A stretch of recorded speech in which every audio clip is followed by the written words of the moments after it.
300 million years ago, during the Carboniferous period, Earth allowed something to exist that it would never allow again. Not a dinosaur, not a reptile, not a mammal, an insect, a land-dwelling arthropod so large that if it appeared today, it would instantly become the most terrifying animal on the planet. This creature was called Arthropleura, and it remains the biggest bug to ever walk the Earth. Now imagine this. You're standing in a prehistoric forest. The air is thick, wet, almost hard to breathe.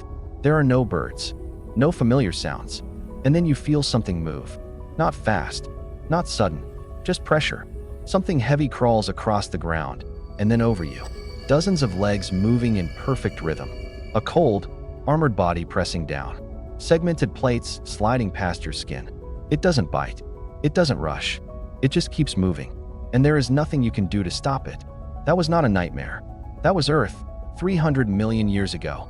This story begins long before dinosaurs, in a world that no longer exists. At the height of the Carboniferous period, Earth's atmosphere contained up to 35% oxygen. Today, it sits at just 21%. That difference doesn't sound dramatic, but for life, it changed everything. The planet was warmer. The forests were endless. The land was dominated by massive swamp systems filled with towering plants and decaying vegetation. And in this environment, the normal limits on size simply disappeared. Moving through these forests was Arthropleura. At first glance, it resembled a millipede. But that comparison collapses almost immediately. Arthropleura grew over 8 feet long, with some estimates pushing closer to 10 feet. Its body was wide, flat, and heavily armored, dozens of overlapping plates locking together like natural armor. Beneath that body, countless legs moved in synchronized waves, lifting its massive weight with slow, deliberate precision. This was not a fast creature. It didn't need to be. In a world without large land predators, size alone was dominance. The first evidence of Arthropleura didn't come from a skeleton. It came from tracks. In ancient rock formations across Europe and North America, scientists discovered massive fossilized trailways, long, parallel grooves carved into what was once soft mud. The tracks were enormous, too wide, too consistent.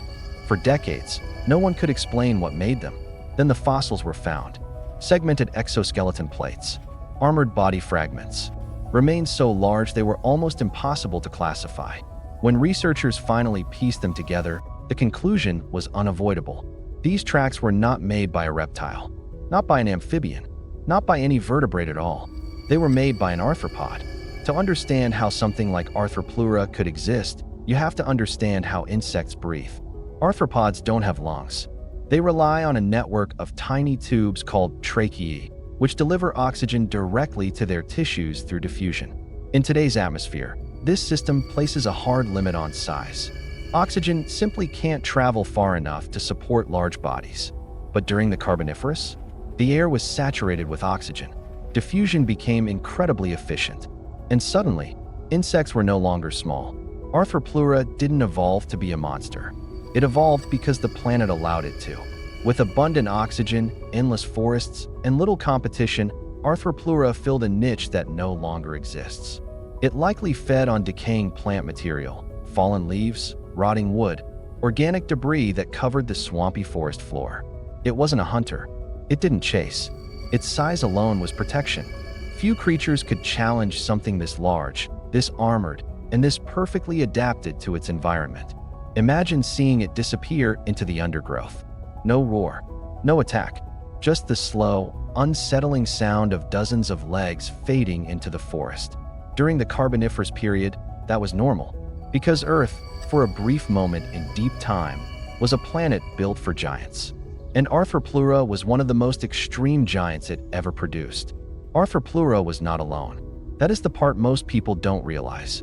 When this creature crawled across the forest floor, it wasn't an exception. It was part of a pattern. Because during the Carboniferous period, everything was bigger. Dragonflies with wingspans wider than hawks. Spiders the size of dinner plates. Amphibians longer than modern crocodiles. This wasn't coincidence. It was Earth doing something it has never done before, or since. To understand why Arthropleura reached impossible sizes, you have to forget the modern world. Today's ecosystems are tightly constrained. Oxygen levels are stable. Predators are everywhere. Energy is limited. But the Carboniferous world was different. For millions of years, massive forests covered the land. When these plants died, they didn't fully decompose. Instead, they piled up in oxygen-poor swamps, slowly turning into coal. And in the process, something extraordinary happened. Carbon was locked away underground. Oxygen was released into the atmosphere. Over time, oxygen levels climbed higher and higher, reaching 35%, possibly more. That single change reshaped life on land. Insects and their relatives don't breathe like we do. They don't inhale. They don't exhale. Oxygen simply diffuses into their bodies through tiny openings, spreading through a network of tubes directly to their cells. In today's atmosphere, that system is inefficient over long distances. It limits size. It keeps insects small. But in an oxygen-rich world, that limitation vanished. Suddenly, oxygen could travel deeper into tissues. Larger bodies became viable. Growth accelerated. And evolution responded immediately. Arthropleura took full advantage of this new reality. Its massive, flat body maximized oxygen exposure. Its segmented design distributed weight evenly across dozens of legs. Its armor protected it from environmental hazards in dense, collapsing forests. This wasn't sloppy evolution. It was precision. Everything about Arthropleura made sense in that world, and the environment rewarded it. The Carboniferous forests were dark and crowded. Fallen trees blocked movement. Thick leaf litter covered the ground. Visibility was low. Speed was useless here. Size was everything. Arthropleura didn't need to run. It didn't need to hide. Nothing wanted to challenge something that large. Predators capable of killing an 8-foot arthropod simply didn't exist on land yet. This was a rare moment in Earth's history, a gap, a window where a creature could grow enormous without paying the usual price. But there was a downside. A body this large came with costs. Arthropleura's exoskeleton had to be shed as it grew. Molting an armored body the size of a car was dangerous. During these moments, it would have been vulnerable, immobile, exposed. The only reason this worked is because the environment was stable, warm, humid, predictable. Earth was holding everything together. For now, and this is the most important thing to understand, Arthropleura didn't dominate the world because it was stronger. It dominated because the world had stopped enforcing limits. But Earth never does that forever, because the same processes that raised oxygen levels would eventually reverse. Forests would collapse, oxygen would fall, the atmosphere would change. And when it did, creatures like Arthropleura would be the first to pay the price. For millions of years, Arthropleura crawled through a world built perfectly for it. A world of giant plants, giant insects, and no competition. But the Carboniferous period was already ending, and Earth was about to remind life that extremes never last. Arthropleura did not stalk prey. It did not chase. It did not ambush. And that is what makes it unsettling. Because despite its size, Arthropleura was not a predator. It was something stranger. The Carboniferous forests were not open landscapes. They were dense, tangled, and dark.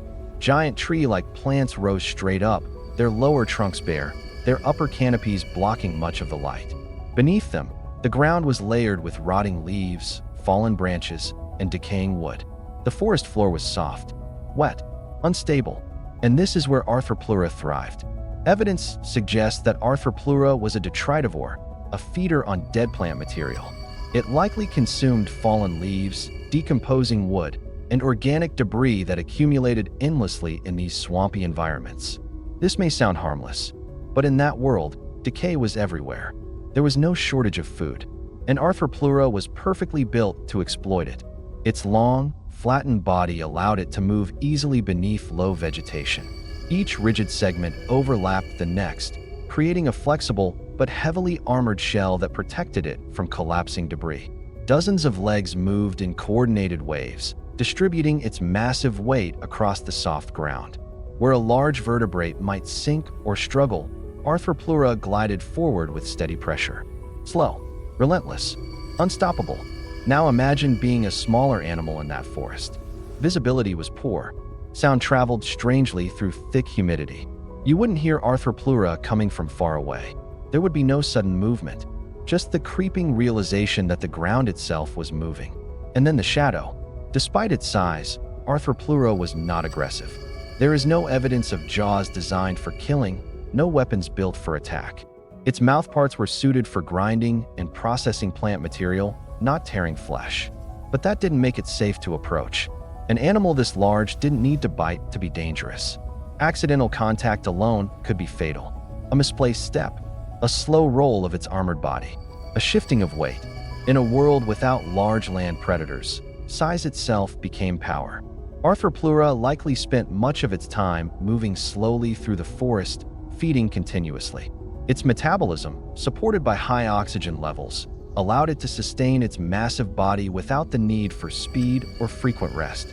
When threatened, if anything ever did threaten it, its response was simple. It kept moving, armor outward, soft tissue protected. There was no easy way to injure something like this. But Arthropleura had one major weakness. It had to molt. Like all arthropods, it grew by shedding its exoskeleton. For a creature this size, molting would have been an incredibly risky process. During these periods, Arthropleura would have been soft, immobile, and exposed. The only reason this worked is because the environment was forgiving. No large predators, no sudden temperature swings, no dry seasons. The Carboniferous world was stable enough to protect even a vulnerable giant. This is the part that matters. Arthropleura did not dominate through violence. It dominated through environmental permission. It existed because the planet was calm, warm, and predictable. But Earth does not stay that way. And the same stability that allowed Arthropleura to grow enormous would eventually disappear. When oxygen levels dropped, when forests collapsed, when climates shifted, there would be no room left for something this large. Arthropleura did not fail. Its world did. Arthropleura existed because Earth allowed it to exist.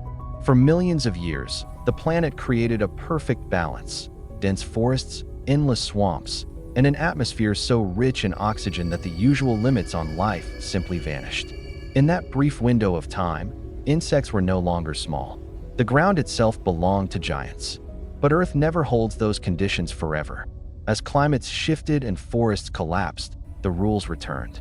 Oxygen levels fell. The air thinned. The environment that once supported enormous bodies began to break apart. And when that happened, Arthropleura didn't fight for survival. It didn't adapt. It didn't evolve into something new. It simply disappeared.